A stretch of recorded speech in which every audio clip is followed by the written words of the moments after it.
It's a well-established fact that digital experiences a huge traction, like in many other industries before. The type of problems that are being solved are quite impressive from a complexity and value potential point of view.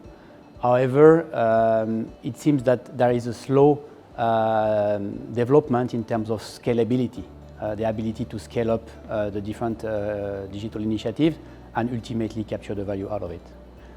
We have this rule that says that basically 70% of the problem comes from a business transformation.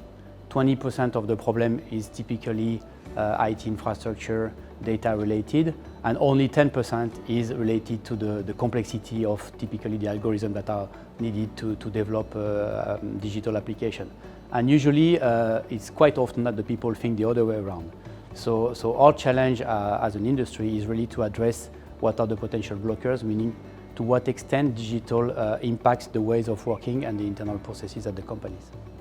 Well, there are three things that we have typically in mind for that. The first one is to do less, try to focus on what adds value and roll out from there. The second one is to have an end-to-end perspective, meaning think about what are your core processes on the different steps of the value chain, but also end-to-end in your value chain, and make sure that the use cases, the digital use cases that are developed, solve or compress the typical core processes to capture the most value, to make people work together across disciplines, and as a result, develop the new ways of working that I was talking about.